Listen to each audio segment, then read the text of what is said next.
Hi Facebook friends, thank you for joining me live here on my first radio segment about my David and Goliath show. So stay tuned, interesting information, and I'm sure you'll be inspired. So thank you for tuning in. Welcome to the David and Goliath show with Peter Prinzio. Broadcasting from the world famous Bondi Beach. Hi, it's Peter Prinzio here, the real life coach. Thank you for joining in and hearing my first segment today on my show, the David and Goliath show. First of all, let me tell you why I call myself the real life coach. And I suppose I'd like to, and this is how I share, and so I can explain to people why.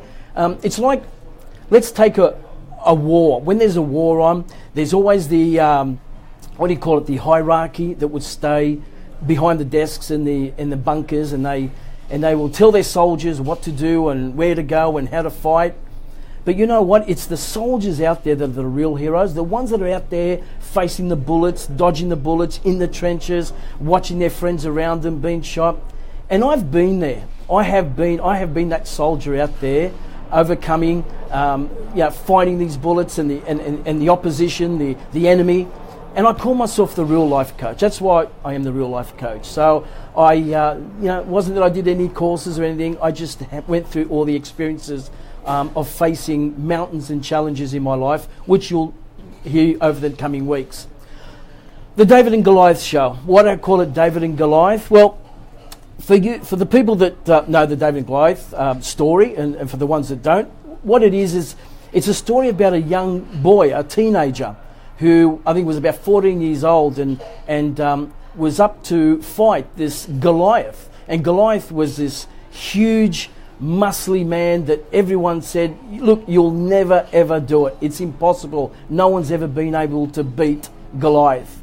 But this young 14-year-old just had this faith and belief that, no, I will beat Goliath. And the story goes on that he ended up beating Goliath. And what happened was that the whole nation got to hear and find out, the news spread that this young boy beat Goliath. I suppose in today's terms, it's like taking a young, skinny 14-year-old and putting him up against The Rock. We all know who The Rock is, the wrestler, the massive guy.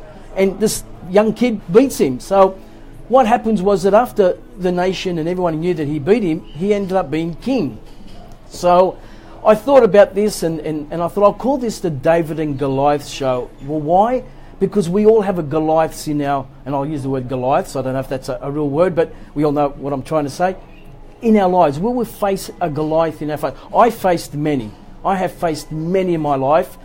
Why I'm here today, to share my story, to inspire, to give you the hope that you can face things and overcome them, because I definitely have. And a couple of things, or a few things that I did face, is things like depression, being diagnosed with depression, suicide. I attempted suicide twice in my life, and then I faced terminal cancer. So it was they were my Goliaths in my life. So whoever out there who's listening to me today, you will, you may be facing today some Goliaths in your life. The three things that I just mentioned, or a financial, personal, an illness, whatever it may be. If you stay tuned, and over the coming weeks, I'll be sharing with you particular topics on how I overcome it, what I use, the techniques, the principles of overcoming the Goliaths in your life. And I want to be able to inspire you and show you that you can, and to never give up, and you can overcome whatever you're facing right now, or in the near future. Maybe that there's nothing at the moment, and down the road you might be facing a mountain. I want you to then maybe that Peter said that this is what I need to do and I can overcome it. So I hope you get a lot out of this today. I'm sure that you will. I'm excited. I want to inspire everyone. In my next segment, or when I say next segment, after taking a break, I'm going to share with you my story, my true story, and why I'm here, and why I'm doing this, and how I'm helping people, not just locally and nationally, but overseas, internationally, of people who are facing their Goliath. So what I'd like to do is I'll take a quick short break, then I'll come back and I'll share with you my story on how I become the David to beat Goliath.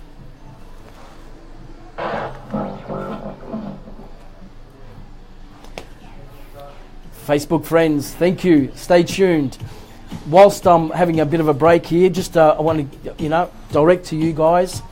One thing I'd like to tell you, look, whatever you're facing, my motto is to never give up, no matter what. And that no matter what means no matter what. Whatever you're facing.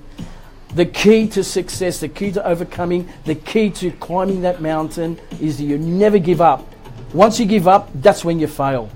And I always say that the difference between a winner and a loser is that the loser gave it one more shot. So stay tuned. I'll be sharing my story soon, and I'm sure you'll be inspired. Have a bit of a drink. Yeah, you can see that's good. You've got 5.5 minutes of this, so it's up to you. You just tell me when you're ready to come back on, and we'll just, as soon as you press that green button, I'll just sort the music out. So you can also press the second down from the top one, so quite a good one. The second one? Yeah, the second from the top. Do I need to press that one? No? That's only at the end of it, so that's just your intro and your outro. So at the end of your show, you press that, that's your outro. This one. Yeah, good, well done.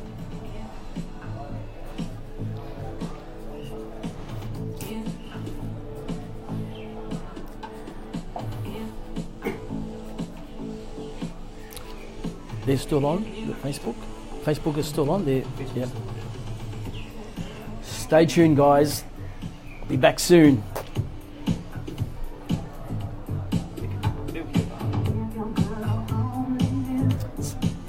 Sitting here, watching that beautiful beach, Bondi Beach.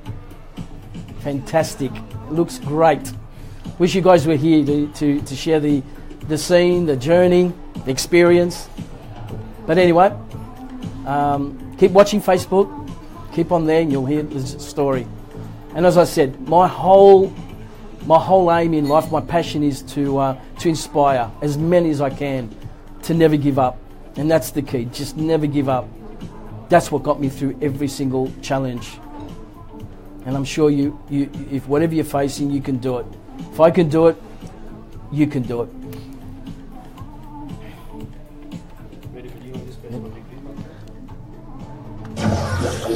Pure Class A, high voltage, ultra live and direct. Bondi Radio. Hi guys, welcome back. Peter Prinzio again, the real life coach, the David and Goliath show. And I'm going to share my story and why I'm here and what I do. And I am a speaker. That's what I do. I'm an inspirational speaker. And the reason why I became an inspirational speaker is because of my journey and being able to share my story and how I overcome challenges and some major challenges. And that's what I'm going to share with you right now. So I want to start that, rather than going all the way back, back in 2007, I was married. I had a beautiful daughter, and my wife at the time, ex-wife now, unfortunately she left me. She left me for another man, and took my daughter.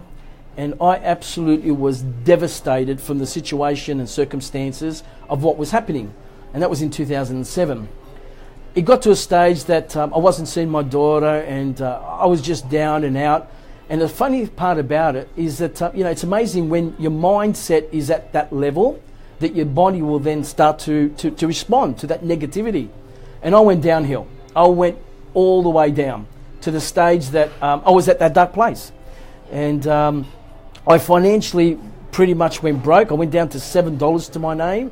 I didn't want to go to work anymore. I didn't want to face the people. I didn't want to answer phone calls. I just didn't want to do anything. And I just went downhill.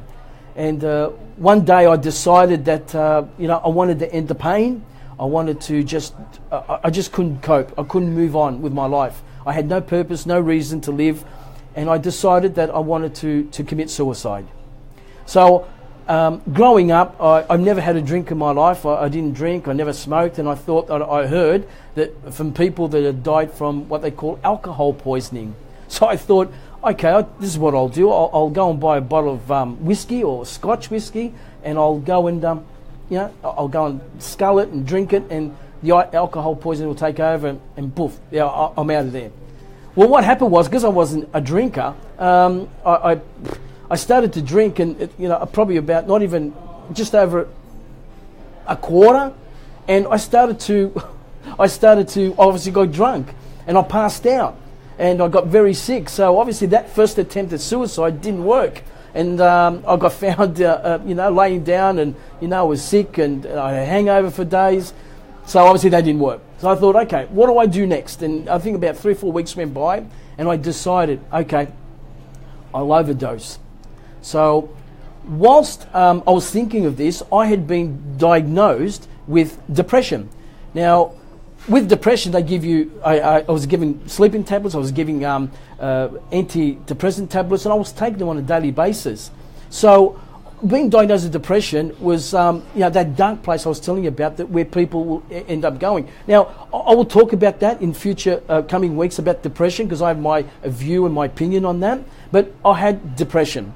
So with those tablets, with the sleeping tablets, with Panamex and Panadine Forte and everything else, I ended up one day driving my car to a main street of a suburb here in Sydney, and I had a photo of my daughter and a suicide note. And I took 75 tablets with a bottle of Mount Franklin water. 75 tablets. After I took it, I've got to be honest, I started to have second thoughts, but it was too late. So what I did, I put the seat down in my car, I put the windows down about an inch all around, and I just laid there. And I think about 20 minutes or so, I started to feel my body tingling. So I knew this is it, it's happening. Well, what happened then, all I remember was I could hear this knocking and knocking. And I opened my eyes, and there was this policeman at the window of the car. And he's saying to me, put the window down. So I remember putting the window down, and he put his hand on my shoulder, and he said to me, sir, he said, are you okay?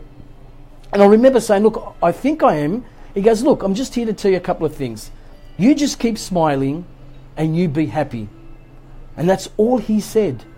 And I thought that was really strange. He got in his car and he took off, and this is a true story. So when I put the seat up for my car, I automatically looked in a revision mirror, and I noticed that my eyes were completely black, just like my t-shirt. And that was because, looking at the clock, 4 hours and 20 minutes had gone by, and I believe I had gone. I had passed. And that was all the drugs in my system that caused my eyes to be completely black. So the question I ask is, this policeman saw me. My eyes were obviously completely black, and they were probably turning because my drugs, from all the tablets I took. There was a suicide note. There was an empty a bottle of Mount Franklin water and a photo of my daughter. He would have seen that. Now, as a believer, I believe he was my angel to wake me up. That's all he had to do. And he did. He woke me up. And I don't know how, but I drove to my uncle's place. I don't remember even driving to my uncle's place, but I remember waking up at the hospital, and I ended up spending about 3 weeks there. They pumped my stomach out, and the doctor said to me, he said, Peter, someone up there is obviously looking over you because you should be dead. So I knew then that there was a reason for me that I was kept alive. There was a purpose that I was still alive. So that night in November 2007, I went home, and I knelt down, and I said, you know what, God, for whatever reason you've kept me alive, please open the doors and let me come back and let me do well. Because at that point I had lost everything: family, financial, diagnosed with depression, suicide attempt, $7 to my name. I had nothing, absolutely nothing to my name. So I came back. Long story short, I came back, I started to do well, and I met this wonderful, beautiful lady, and I got on my life. But in 2014, July, I faced my biggest mountain. But before I mention this, and before I start to explain to you this, I want to rewind just about 20 years. What happens, I was about 22, 23, and I was working for a company, and we came to Sydney. I used to live in Newcastle. And I came to Sydney, we came to a motivational seminar, an all-day motivational seminar. And I remember walking out at 6 o'clock that evening, watching these fantastic motivational speakers, and they were from all over the world. One particular guy, Dr. Norman Vincent Peale, who's passed away now, he wrote the book, The Power of Positive Thinking. And I had read the book, and it was to watch him live was fantastic. But anyway, I walked out, and I remember turning to my boss at the time, and I said, do you know what? I said, Mr. Williams, I want to be like these guys. I really want to be like these guys. I want to inspire and motivate people just like they did with me. He turned to me, and the first thing he said was, he said, you know what, Peter? You can be one of the great ones. But let me give you a bit of a hint. To be a great speaker, you need to have a great story. Now, at 22, that didn't sort of mean much to me, but the seed was planted. The seed was planted. So back then I knew that I wanted to be and inspire people. I didn't know how. I didn't know how to become a speaker because I was working in the financial industry, but that's what I wanted. And that was about 20 odd years ago and more.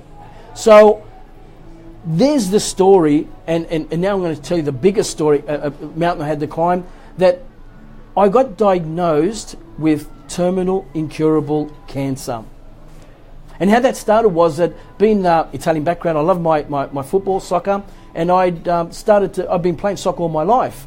And back in March, April that year, I was getting back pains, and it was getting worse and worse every day. Eventually, come July, it just got to a stage that I could not get up from bed. The pain was, I've never felt pain like it before. And my partner, Marina, said, look, we need to go to the doctor and find out, is it a nerve, is it a muscle? We have to find out so we know, do we go to a chiropractor, do we go to a physio? So we went to the doctors, and he said, look, let's go and get a scan, and when we get the results back, we'll have a look and we'll decide which way we go. So I come back in a day or two, and I'll go through the results with you. So I went to get the scans that afternoon, and after I finished the scans, the gentleman said to me, he said, Peter, when are you going to see your doctor? And I said, he wants me to come back tomorrow or the next day. And he said, well, look, I advise you go back right now because I'm sending the results back, so please do that. Now I looked at my girl, I knew that that didn't sound good. There was something, but still I kept a positive attitude. We went back to the doctor's surgery. I think we had to wait about half an hour. He finally calls us in, and they start to explain that the scans showed that I had a bit of a hole at the bottom of my spine, and I thought to myself straight away, wear and tear, 40 odd years or so playing football, soccer, this is what's caused the pain. And he said to me, no. He said, this is caused by cancer. And I said, cancer? I said, what do you mean cancer? He said, it's a disease called myeloma. Anyway, at that point, it was a shock. But you know what? I took it on board, and I thought, you know what? I'm not going to accept this, but I'm going to see where the journey takes me. Well, that was about the 18th of July. Come the 23rd, the pain was that bad that we had to call an ambulance. The ambulance come to pick me up, took me to the hospital. With the results from the doctor the week before about the myeloma and everything else, they did about 2.5 hours of constant scans and MRI and blood tests. That night, that afternoon, they straight to Westmead Hospital here in Sydney, which is at the cancer unit. And I was laying in bed, and that evening the oncologist turned up with other doctors and pretty much said, look, here are the results. He said, you have multiple myeloma, which means I had lesions at every part of my body but except my hands and feet. So he said, your two bones in your leg are very, very been eaten away by bone marrow cancer. That's what multiple myeloma is. And you won't be able to walk. If you are to stand up, we believe it'll just crumble and you'll end up in a wheelchair.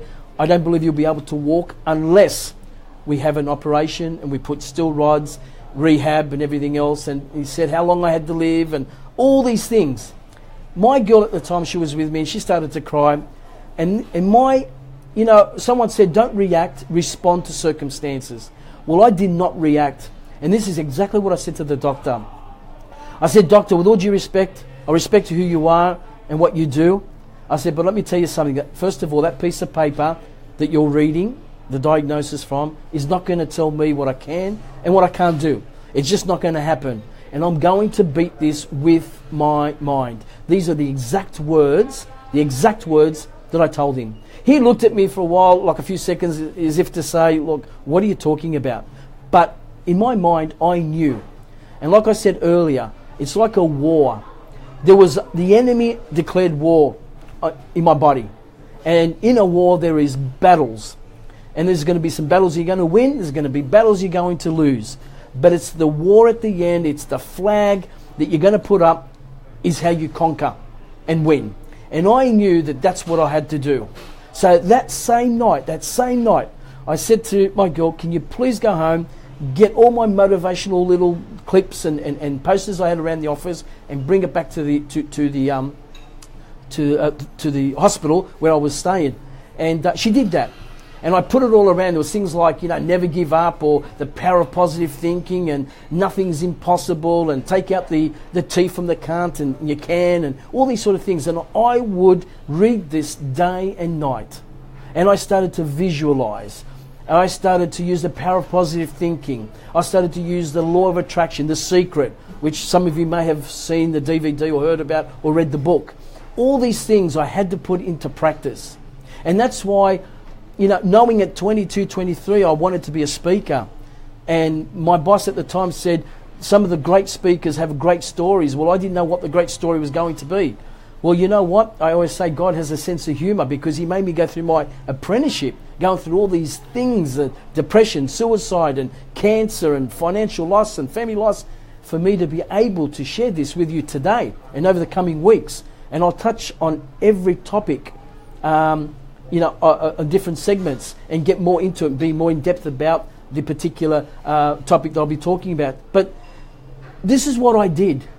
I knew that I was going to beat cancer. It was terminally incurable, and they had no hope for me. But I wanted to beat it. I knew in my mind, I plant that seed to beat it, I will do it. And this is why I believe today there are people out there that get told they've got cancer. You've got 3 months to live or 6 months to live. What happens is, if you accept that in your mind, your body will then start to react to what you plant in your mind. Just like a computer, you have a virus. If you open that file, you open that virus, it will download into your virus or laptop, and it will just take over and ruin everything. But if you delete it, and then you delete it from the delete box, then the virus will not hit you. And that's exactly the same when someone tells you a negative thing or a situation that you believe you will not overcome. The David and Goliath. He was told, "It is impossible you'll beat this guy. No one's ever done it for years." But he believed and kept saying, "But I will," and he did. And he became king.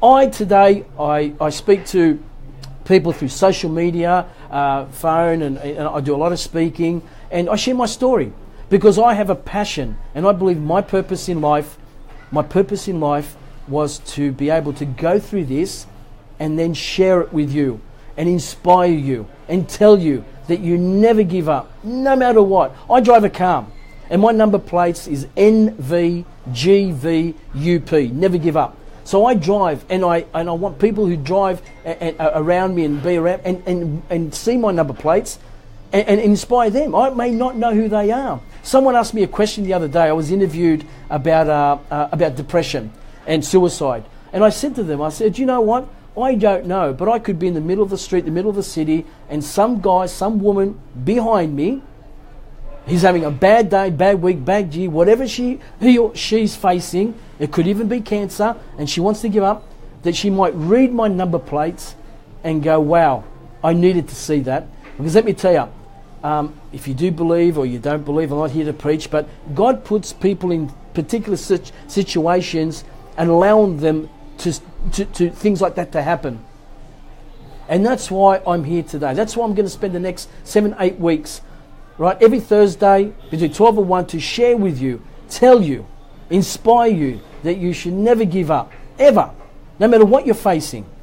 I never did. Here I am today, 3.5 years later, 3.5 years later, being told I'll never walk again. Well, guess what? After 2 weeks, I was on video. My partner's got it on her iPhone. I started to walk. No operation. I even got told that I would be able to play soccer again. July 23rd diagnosed, multiple myeloma. December 14, 5 months, 6 months later, give or take, couldn't find any cancer in my body. Blood test. Nothing. Why is that? Miracle? Yeah. Is divine intervention? Yeah. But let me tell you something. Unless you believe it, unless you know in your heart that you will face and overcome whatever challenge, whatever Goliath that you're facing, it won't happen. And the law of attraction says that. It will manifest. It will manifest. And you know what? Again, I'm not here to preach, but even going back 2,000 years, let's go back 2,000 years for those who do believe. And for those who don't, let me tell you, Jesus says, when you pray that you believe that you've already received it and it will come onto you. What does that mean? 2,000 years ago that was said. That means that whatever you believe in your mind and your heart believes and have faith, it will happen. It will happen. I guarantee. I've been there. I started to visualize myself on that deathbed 3.5 years ago, whilst I was on morphine, whilst I was in pain, whilst I was giving these chemo tablets and everything else at the beginning. Do you know that I was visualizing that I would be on stage one day sharing my story, how I beat cancer? And guess what? That's what I've been doing for the last year or so. And now I'm here. So the mind is powerful, guys. Like David, he knew he could beat Goliath, but he had to believe it first. He had to believe it. When you believe, your body will then respond, and you will have the power, the energy, the endorphins will be released to achieve and accomplish whatever you may be facing. Whatever it is, there is not one thing out there that the listeners or people on Facebook that are watching me, there's not one thing that you have or are going through that I haven't been through. Not one. Depression, financial ruins, loss of family, loss of house, right? Loss of relatives not believing in me anymore, suicide attempt, terminal cancer, anything. And I have climbed each mountain and put my flag on top. And that is the truth. And you can do it too. And what I want to do and share with you over the next coming weeks is exactly how I did it. I'm only giving you some top of the iceberg on what I've done, as visualization and power of positive thinking and mindset. But I will go in depth with that over the coming weeks.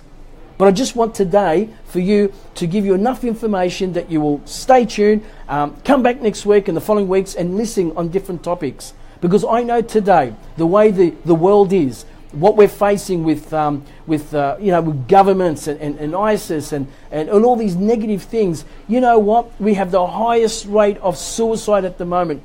And why? Because of what is going on around us. You know the reason why? No purpose. No purpose to stay up, get up the next morning and move on with your life. They say that when a man's worked for 30, 40 years, 45 years, and then he retires, within 7 years of retirement, he will die, pass away. Why? Because you know what? No purpose. For 40 odd years, he had a reason to get up at 5 or 6 in the morning to go to work. But when you retire, no more purpose. I mean, how many times can you go and play golf or go for a walk, or unless you're at Bondi Beach here, looking at the beautiful, the weather and the beach. But this is what the mindset, and again, like I said, the body will then react to your mindset. And the people that commit suicide, attempt to commit suicide, and I've been there twice, I tried, is because they're in that dark place. They're in that dark place that can't see no light. They believe there's no way out, and they want to end the pain. They want to end the pain.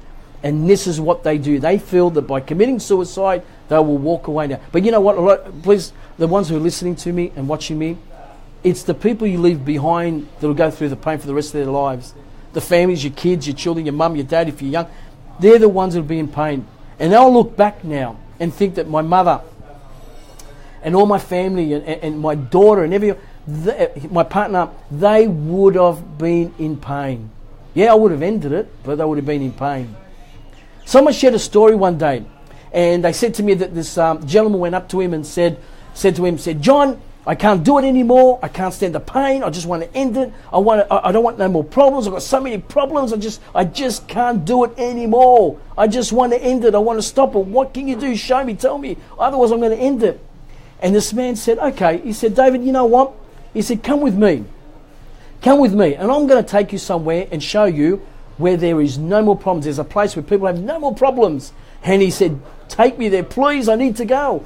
Anyway, the story goes on that he took him to the local cemetery, and he stood outside the car. And David said to him, he said, John, why are we here?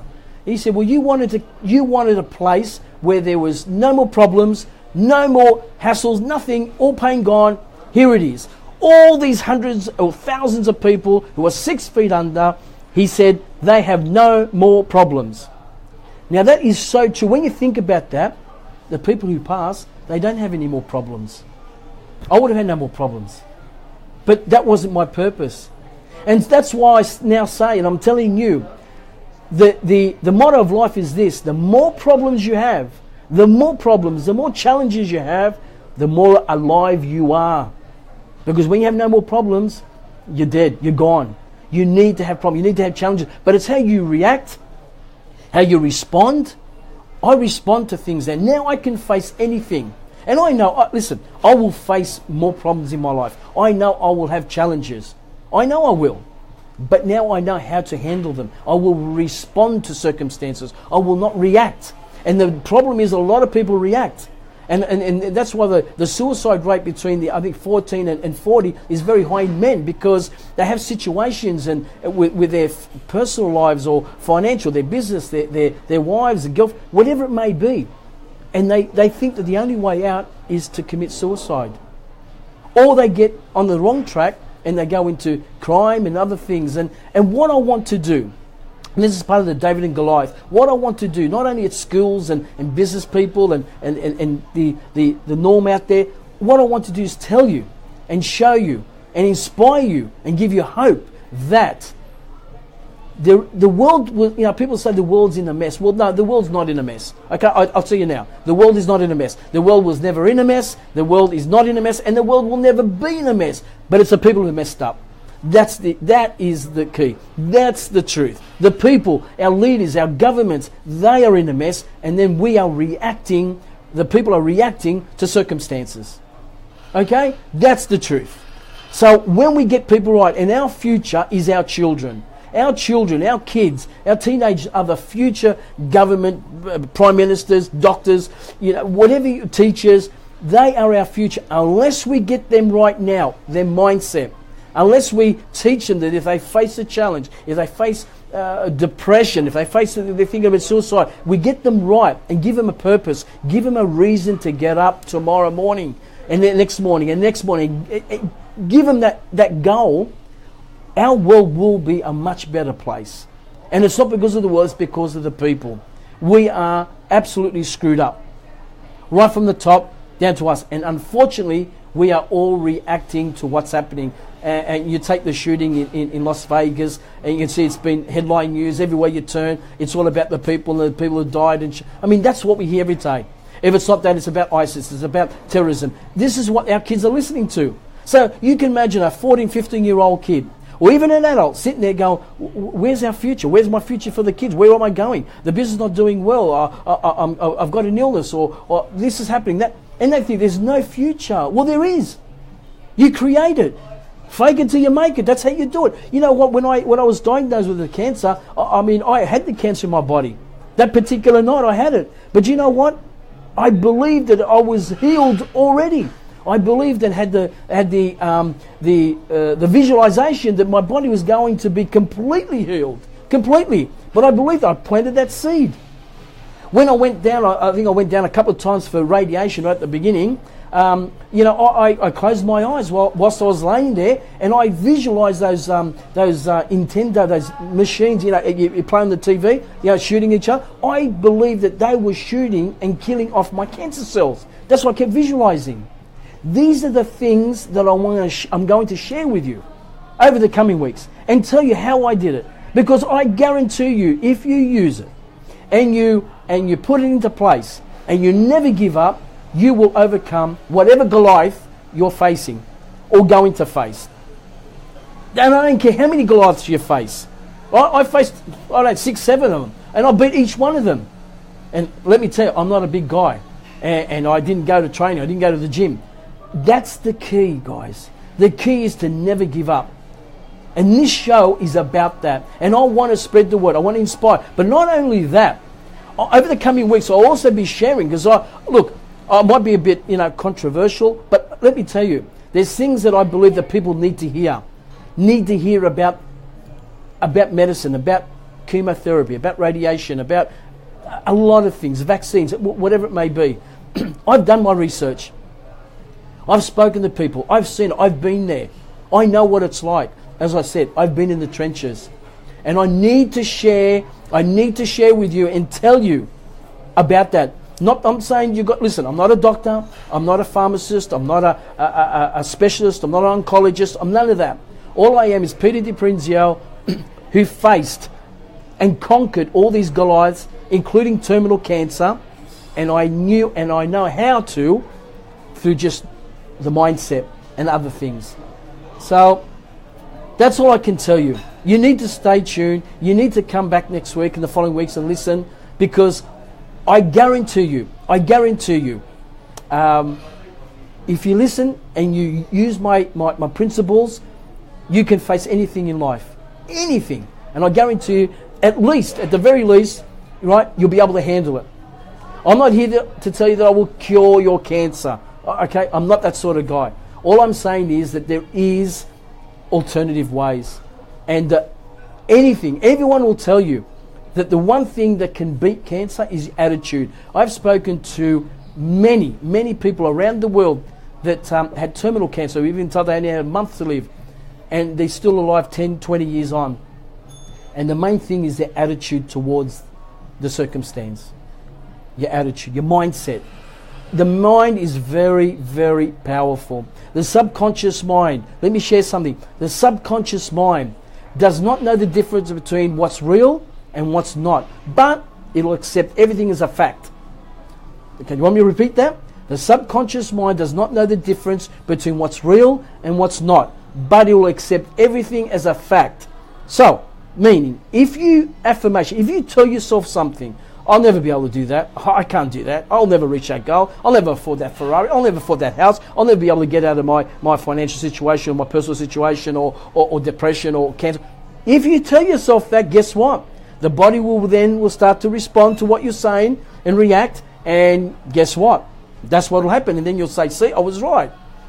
Were you? Because the other person, like myself, that says, I can, I'll take the T away, I can, I will, I'm going to, and it happens, then the body will then respond to your mindset and affirmation, and then I think 3.5 years later, here I am saying I beat terminal cancer. I overcome depression. I didn't die from suicide, financial and everything else, because it's mindset, your mindset. I just quickly, when I was on my deathbed, it's funny, I was coaching a football team, a soccer team at the time, and we were doing okay. I think we were running 4th, and we had about 5 games to go. It was July, because the season ends about August, and I ended up being sick in hospital for a month, and unfortunately I couldn't coach. The boys that I was coaching, obviously, and the parents found out, that I had cancer, and obviously they were told, because my girl told them I didn't have much hope, and they were devastated. So long story short, they ended up, I think they lost their games and ended up 5th or something, 6th, and they didn't make the grand final.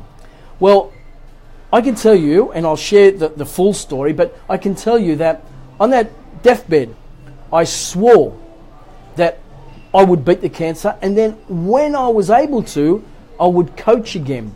And the team that I would coach, I would get them to the grand final.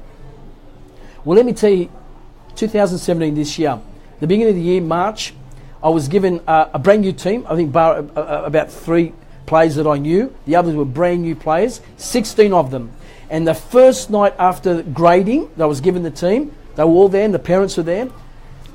I stood in front of them, and this is exactly what I said to them. Excuse me. I told them my story briefly, and I said that I wanted to coach again. This is the first team and the first year I'm coaching. and I swore and I promised them that I would get them to the grand final.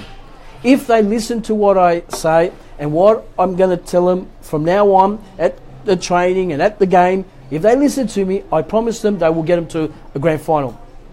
Not only that, I told them that I didn't want a team of champions. I wanted a champion team combined, work together. Well, long story short, without going too much into it, about 3 weeks ago, we won the grand final, 2-0. 18 games, we only lost one, and we won every other game. So, dreams do come true. I planted that seed back 3 years ago. Excuse me.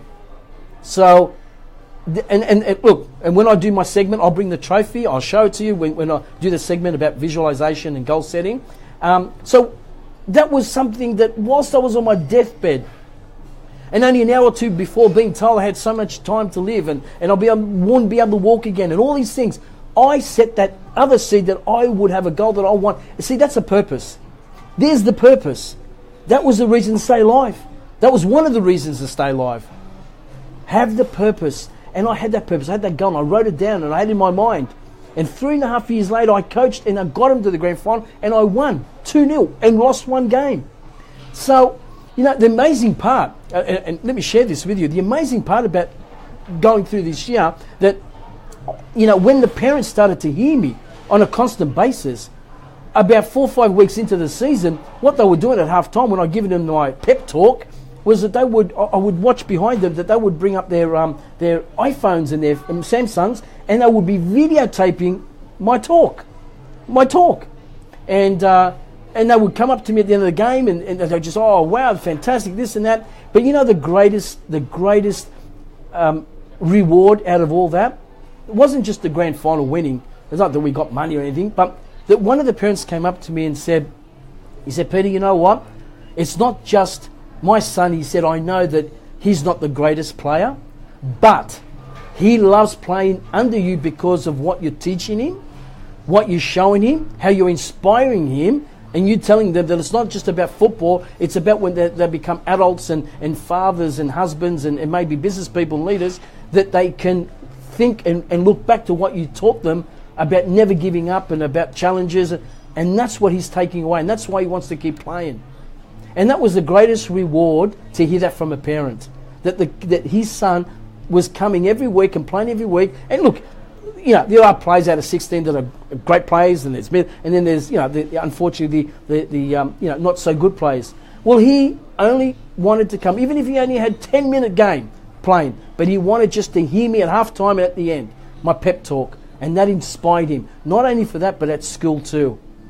And that's the greatest reward that I can think of, or that I loved. And that's what I want to do with you people, is to be able to, and I may never meet you, ever, but to know that one day that someone who's listening to me, someone who's watching me right now, that maybe they're in that dark place, and because hearing me and knowing that here I am, I'm real, that I can change and inspire you and give you the mindset to never give up, have the purpose, have that goal, and you know what? Don't let no one, I don't care if it's family, friends, business associates, whoever, tell you can't, and you'll never achieve that dream or get over that whatever mountain you're facing. Because it's not true. It's a lie. I'm here to tell you the truth. And the truth is that you can do, achieve, and become and overcome anything you're facing right now. Right now. I promise you that. But you need to believe it. You need to believe it. Not me. I believe it. I've done it. I'm telling you. Free. This is what I did. This is what you can do. But you've got to believe it in your heart. Because if you set that bar, and you throw your heart over that bar, doesn't matter how high it is, I promise you your body will follow. Your heart needs to be in the right place. If your heart's in the right place, your mindset's right, I guarantee you there will be nothing in this world that will stop you. But you know what? Even if you don't, but you gave it a shot. You know, Rocky says, it's not the amount of times you get knocked, you go down. It's the amount of times you get knocked and come back. So you could be knocked 100 times, you come back 101 times. That's the key. Listen, when my wife left me, excuse me, and she took my daughter, and let me tell you something personally. Since 2007, and it's now 2017, so it's pretty much, say, 10 years, I have not seen my daughter. And that's the truth. So you parents out there listening to this, you imagine having your daughter or child, son, and not seeing or hearing from them in 10 years. I know she's out there. I have not seen her, heard from her. But there's not one day or hour that goes by that I don't think about her. But the purpose is, that's the other purpose that keeps me alive. Because one day I will reunite with my daughter. I will. And she will be so proud of what her dad has been doing and done for people. That's what I want her. Because she's a teenage girl. She's about 13. So, I think she was about 3 years old when I last saw her, 3 or 4 years old. So she's grown up. But that's my purpose. That's what keeps me alive. Keeps me alive because one day she will be in my life again. And if you're facing that right now, if you're listening to my story, okay, you will. You need to have that faith. You need to have that belief. And I keep repeating this because I need to repeat it. I need to have the affirmation keep telling you, and I'll keep doing it for the next 8 weeks. You need to believe. You'll be amazed how the impossible becomes the possible. Actually, the word impossible, I am, means I'm possible. You can. Think about it. The impossible, the I'm possible. Okay? It is possible, but you've got to want to do it. I can guarantee you that night, the 23rd of July, if I would have accepted and succumbed to the negativity and what they wanted to plant in my mind, I wouldn't be here today. I guarantee you that. I wouldn't be here today. And in my room, in that ward, I had four patients that I spent nearly a month there. 4.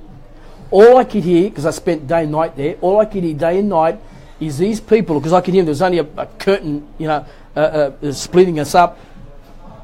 All they would say, and I could hear, was, I can't do this anymore. I want to give up. I can't stand the pain. I just want to go home. I can't do it. Well, guess what? Unfortunately, out of the 4, 3 of them passed away. I'm still here. Do you know that the nurses in that hospital ward would cry watching me when I started to walk. When they said I couldn't walk and I started to walk, it's on video, I went round the ward twice. Yeah, I had a supporting, a stroller, but I walked when they said I couldn't. Even the guy was there, was saying, no, you can't do it. The doctor said, I said to him, don't tell me I can't do it. I'm going to do it. Oh yeah, but the leg, I don't care. I will take responsibility, but I'm going to walk. And I did. If you plant that seed, if you tell yourself you can, you keep saying you can, no matter what, I guarantee you, I promise you as I sit here, I promise you with all my heart, you will do and overcome the impossible. The impossible. And there's many stories you hear today and over the time that people that against all odds, have beaten adversity.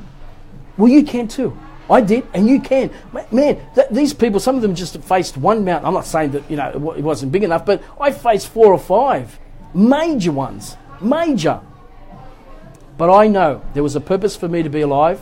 There was a purpose for me to be here and to share my story. So I've got 7 more weeks. I want you to please tune in. Every Thursday, 12 to 1, I'll be here, the David and Goliath, and whatever Goliath you're facing, and I'll be talking on particular topics.